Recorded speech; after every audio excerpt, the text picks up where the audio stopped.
Hubungan dua negara pemilik senjata nuklir, yakni India dan Pakistan, kembali memanas.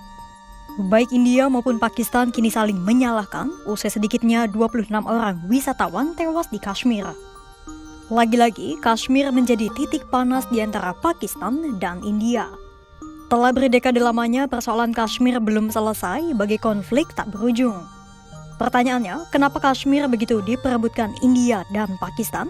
Apa yang sebenarnya mereka cari dari wilayah ini?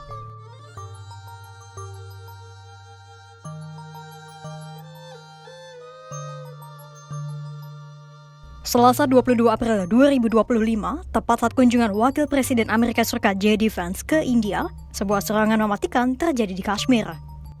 Serangan tepatnya terjadi di Pahalgam, sebuah kota wisata yang dikuasai India dan kerap disebut sebagai Swissnya India. Akibat serangan itu, 26 orang yang didominasi wisatawan India tewas dan belasan lainnya terluka. Serangan diduga dilakukan oleh 4 orang anggota kelompok militan yang berasosiasi dengan Lashkar-e-Taiba. 2 orang diduga berasal dari Pakistan, sementara 2 lainnya orang Kashmir. Ini bukan kali pertama serangan terjadi di Kashmir. Segera setelah serangan itu pecah, Perdana Menteri Narendra Modi yang tengah berada di Arab Saudi segera bertolak pulang ke India. India pun segera mengambil sejumlah tindakan. Pertama, menangguhkan partisipasi India dalam perjanjian perairan Indus. Kedua, perbatasan darat utama antara Pakistan dan India di Kashmir akan diputus. Ketiga, visa exemptionship SAARC atau visa yang diberikan India kepada warga Pakistan dibatalkan. Semua warga Pakistan yang ada di India dengan visa SVIS harus kembali ke negaranya dalam waktu 48 jam. Keempat, para penasihat militer di Komisi Tinggi Pakistan di New Delhi harus pulang dalam waktu 1 minggu. Dan kelima, jumlah komisi tinggi akan dikurangi dari 55 menjadi 30. Tindakan balasan Pakistan pun tak jauh berbeda dengan India.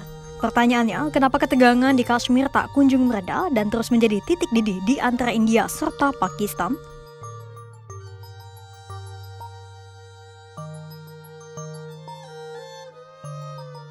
Alasan mengapa Kashmir diperebutkan India dan Pakistan merupakan kombinasi dari berbagai hal, mulai dari politik, sosial budaya, agama, hingga sumber daya alam. Pertama, mari kita bahas dari sisi politik terlebih dahulu. Jika melihat konflik di Kashmir melalui kacamata politik, maka otomatis kita harus menilik balik sejarah akar permasalahan antara India dan Pakistan. Semua dimulai pada tahun 1947 ketika India dan Pakistan merdeka dari Inggris. Saat itu, mantan penguasa atau Maharaja Kashmir, yakni Hari Singh, diberi pilihan mau ikut India atau Pakistan. Hari Singh saat itu dilema karena dirinya adalah seorang Hindu, sementara mayoritas penduduk Kashmir adalah Muslim. Mungkin secara pribadi, Hari Singh lebih dekat dengan India karena sama-sama Hindu. Namun di lain sisi, rakyat Kashmir mungkin merasa lebih familiar dengan Pakistan yang didominasi Muslim. Lalu pada Oktober 1947, kelompok dari Pakistan menyerbu Kashmir. Alasannya karena adanya kabar serangan terhadap penduduk Muslim dan frustasi akan taktik Hari Singh yang menunda-nunda. Hari Singh kemudian meminta bantuan India. India mau membantu, asalkan Kashmir bergabung dengan India.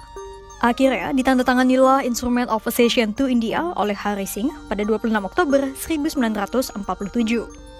Melalui dokumen itu, Hari Singh memberikan kekuasaan kepada India atas pertahanan, kebijakan luar negeri, dan komunikasi Kashmir. Sementara urusan dalam negeri, hukum, dan otonomi tetap di tangan Kashmir. Dari situlah muncul pasal 370. Pasal itulah yang menjadi dasar India mengeklaim wilayah Kashmir.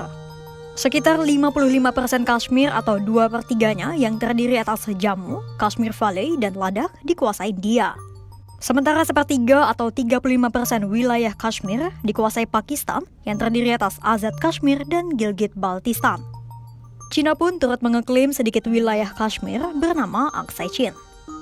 Namun, pembagian berdasarkan Instrument of Accession itu tidak dianggap legal oleh Pakistan dan juga penduduk Kashmir karena dianggap tidak mewakilkan seluruh suara warga Kashmir.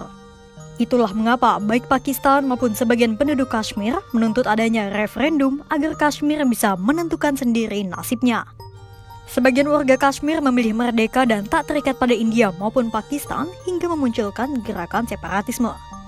Namun gagasan itu ditolak Pakistan maupun India dan akhirnya hingga kini belum ada referendum yang dilakukan.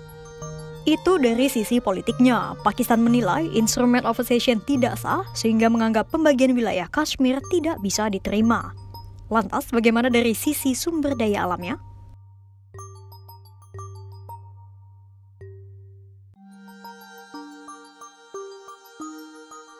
Selain memiliki masalah politik, Kashmir juga memiliki sumber daya alam yang melimpah. Maka tak heran Pakistan dan India memperebutkannya. Keberadaan sumber air dan sungai-sungai strategis menjadi salah satu sumber daya paling krusial yang diperebutkan Pakistan dan India. Terdapat sungai bernama Sungai Indus di Kashmir. Sungai Indus dan cabang-cabang utamanya menjadi kunci pengendali air dan sangat penting bagi pertanian serta kehidupan di Pakistan dan India. Itulah mengapa muncul perjanjian perairan Indus atau Indus Water Treaty. Perjanjian perairan Indus ditandatangani India dan Pakistan pada 19 September 1960 yang dimediasi oleh Bank Dunia. Tujuannya untuk membagi penggunaan air dari sistem Sungai Indus. Pakistan memiliki hak eksklusif atas 3 sungai Indus, yakni Sungai Indus, Jhelum, dan Chenab. Sementara India memiliki hak penuh atas Sungai Ravi, Beas, dan Sutlej. India boleh membangun bendungan kecil atau proyek pembangkit listrik tenaga air di sungai milik Pakistan asalkan tidak mengubah aliran utamanya. Tapi Pakistan sering menuduh India menyalahgunakan klausul itu dengan membangun bendungan besar di sungai milik Pakistan. Maka otomatis bagi siapapun yang menguasai Kashmir akan memiliki kuasa kendali atas sumber daya air di wilayah ini. Kedua, karena letak Kashmir yang berada di medan pegunungan Himalaya. Karena lokasinya itu, Kashmir jadi memiliki penghalang alami berupa medan perbukitan yang otomatis bisa menjadi sistem pertahanan militer. Selain itu, penguasaan dataran tinggi di Kashmir juga bisa memberi keuntungan militer besar karena bisa memantau dan mengontrol gerakan musuh. Alasan ketiga, karena Kashmir memiliki sumber tambang dan mineral yang berlimpah. Kashmir kaya akan mineral grafit, marmer, gipsum, batu bara, kapur, dan magnesit.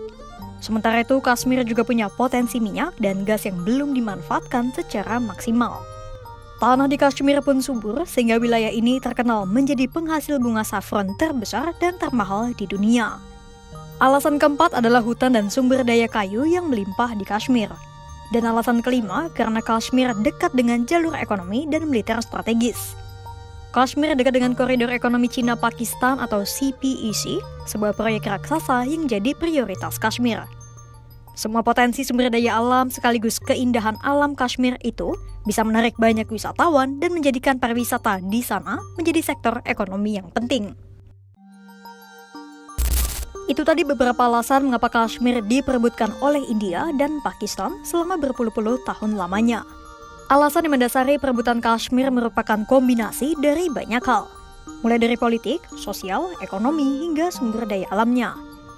Terkini, ketegangan Kashmir terus meningkat, terutama sejak India mencabut status otonomi Kashmir pada tahun 2019.